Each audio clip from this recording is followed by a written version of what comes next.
2017 से 2021 ये professor pH ऊर्जा है, आप सब जानते हैं उसको अच्छे से। आज हम लोग आपके सामने कुछ चीजें शेयर करना चाहते हैं। सबसे पहले तो यूजीसी रेगुलेशन, जो ड्राफ्ट रेगुलेशन आया है, जिसके बारे में फीडबैक मांगा गया है और प्रॉपर्टी उसके लिए ही आप लोगों के साथ काउंसिल मीटिंग भी होने वाली है। तो उसमें सबसे पहले तो ये चीज बहुत ज्यादा सोचने और समझने लायक है कि उसमें टीचर्स का क्या हित है और क्या उसमें हित नहीं है। लेकिन जो हमने पढ़ा तो हम लोग ने इसमें पाया कि इसमें कई सारी ऐसी चीजें हैं जो शिक्षकों के हित के खिलाफ जा रही है। जैसे कि one important thing is about the date of eligibility. पहले क्या होता था कि जिस दिन आप एलिजिबल हुए उसी दिन से आपका जो है एलिजिबिलिटी या प्रमोशन काउंट होता था। लेकिन अब इस ड्राफ्ट रेगुलेशन ने 2 डेट्स फिक्स करी है, 1 जनवरी और 1 जुलाई। इसका मतलब कि अगर आपका जो प्रमोशन ड्यू होता है 2 जनवरी को भी, तो आपको जुलाई तक वेट करना होगा टिल द नेक्स्ट फेज। तो कि आपका जुलाई से फिर वो भी डिपेंड करेगा कि आपका IQAC कितना ज्यादा जल्दी काम कर रहा है आपके फाइल्स को प्रोसेस करने में, है ना। तो इसके वजह से जो है हमारा प्रमोशन एक तो ये 2 डेट्स पर टंगा हुआ है और साथ ही साथ में एकदम से ही कॉलेज के ऊपर डिपेंडेंट हो जाएगा कि कॉलेज कितनी जल्दी हमारे प्रमोशन को जो है प्रोसेस कर पाए। ये बहुत ज्यादा जरूरी बात है जो हम सबको अच्छे से समझनी होगी। जो दूसरी बात है that is about promotion. Promotion में पहले जो था एसोसिएट प्रोफेसर के लिए PhD मैंडेटरी होती थी, लेकिन अब असिस्टेंट प्रोफेसर के ही लेवल पे फ्रॉम 11 to 12 PhD मैंडेटरी कर दी गई है। तो इट इज क्वाइट एक कॉन्ट्रडिक्शन है कि एक तरफ से तो NEP के तहत हमारे लिए सांस लेने के लिए भी जगह नहीं है।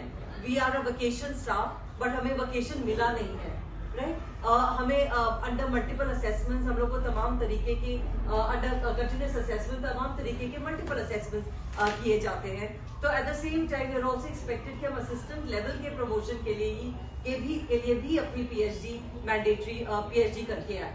ये दूसरी बात है जो बहुत ही ज्यादा प्रॉब्लमैटिक है। तीसरी बात, under notable contributions there are 9 notable contributions that are listed, जिसमें से 4 हमें करने हैं, any 4 out of them. But the nature of those notable contributions are again very anti teachers, क्योंकि one of the notable contribution is making of digital content, which is MOOCs. The other is community knowledge community service, right? As if teaching itself is not a notable contribution.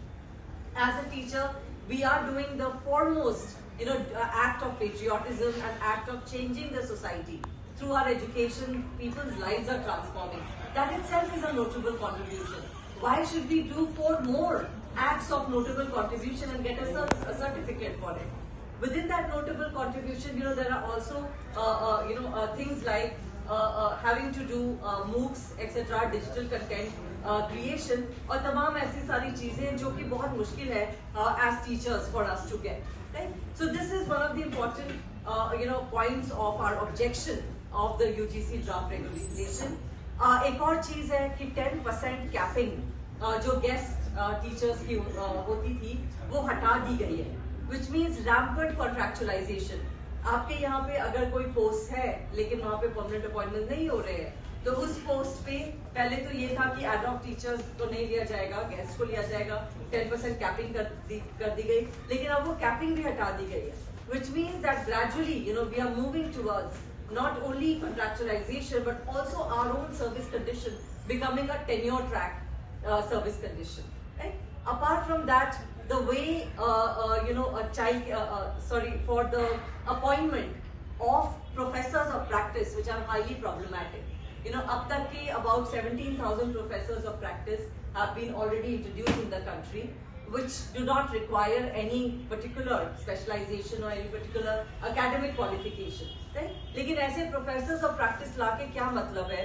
हम लोगों ने इतना ज्यादा पढ़ाई की, अपना expertise हासिल की अपने सब्जेक्ट में, लेकिन अगर हमारे बदले में प्रोफेसर्स ऑफ प्रैक्टिस को ला दिया जाएगा तो उसका क्या मतलब होगा, right? So and eight the same time appointment of VC by the chancellor, which means that in the states, ऐसे कई स्टेट्स हैं जहाँ पे उस स्टेट की उस जगह की एजुकेशन उसके स्टेट के कल्चर के हिसाब से की जाती है। वो भी अगर सेंट्रलाइज हो जाएगा, appointment of BCs in those universities in the states will also be centralized. It means that that uniqueness of the states would also be done away with. So friends, it is the entire draft UGC regulation is highly problematic. Tamil Nadu State Assembly has unanimously rejected this. It is important that we all also अपनी सहमति से एक दूसरे से बात करके इसको reject करें. साथ ही साथ UPS भी है, यूनिफाइड पेंशन स्कीम, उसको भी हम लोग को रिजेक्ट करना बहुत जरूरी है. कई लोग उसको एक जगह तो वेलकम कर रहे हैं, लेकिन एक जगह बदलाने के लिए OPS की मांग भी कर रहे हैं in the same breath. But that is not how it should be. We have to focus on our goals and only demand for OPS. We can't be welcoming one scheme and at the same time, be asking for OPS. That is laughable. We all are teachers after all. हमें ऐसे कोई बदला नहीं सकता है, right? So therefore, I would make a humble submission to all of you to kindly be with us. आप हमें अपना समर्थन दीजिए कि UGC ड्राफ्ट रेगुलेशन को हम रिजेक्ट करें, UPS को हम रिजेक्ट करें. NEP का जो स्टैगर्ड कैलेंडर आया है, हमें वेकेशंस भी मिले हैं, हम उसका रिव्यू मांगे या हम उसको टोटली रिजेक्ट भी करें, जो भी टीचर्स की सहमति बनेगी. And eight the same time college teachers के लिए जो हेल्थ फैसिलिटी हटा दी गई है, हमें यूनिवर्सिटी टीचर्स से डीलिंग कर दिया गया है, तो हम उसकी भी मांग आगे बढ़ाएं.